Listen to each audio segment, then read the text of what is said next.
Thank you so much, Jamie. Now, taking a look at something that we all could do with when it comes to strength and support, but we sometimes don't realize how dependent we are on our hands.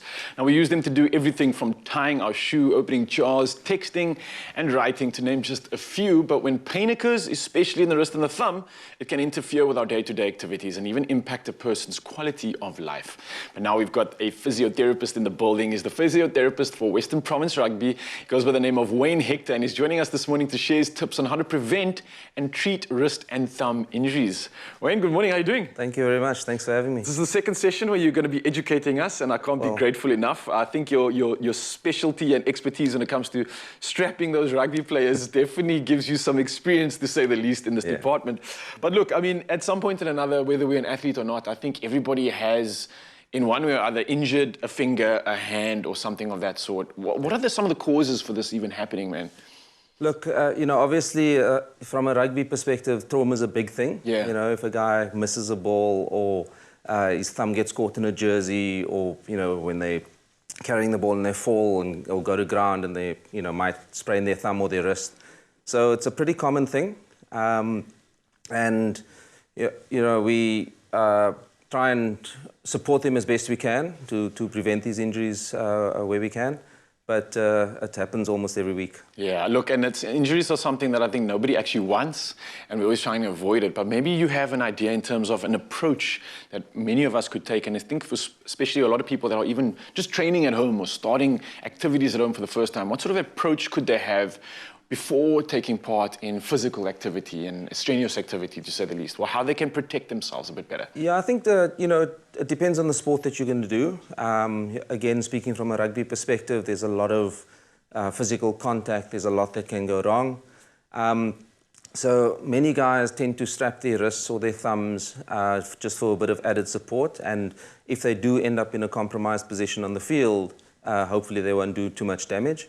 But for everyday people, you know, wear and tear plays a huge role as far as the wrist is concerned. And if you can give it a bit of extra support during your daily activities or during your sporting activity, it'll help to prevent those niggles. Brilliant. And when it comes to, you mentioned support a lot of the time, but I also hear importance being placed on stabilization. Are they one and the same, or is it a difference? And what sort of methods could you use to potentially, like, prevent that pain that one experiences from maybe wrist niggles or issues that we do have? Is it one and the same? So obviously a stabilizer tends to limit excessive movement, whereas the wrist support just provides that compression around that area. The most common thing that one can do is to by using an ACTIMOVE wrist stabilizer or a support. You're helping to unload those painful structures, and therefore you'll be able to function a bit better. Okay, all right, brilliant. So there's an option there when it comes to stabilization or support. What would I need to know when it comes to me preventing further injury? Is it something that I can still utilize if I've already healed myself? Will it support me maybe in preventing that injury reoccurring? Or is there a further method that I maybe need to take into account when it comes to preventing that injury that I now have identified, and I don't want it to happen again? Yeah, so I think it's the most important thing is kind of start at the beginning, come up with an accurate diagnosis of what we're dealing with, and then based on that, in the acute phase particularly, a wrist support or stabilizer will tend to help unload those painful structures, as I mentioned before.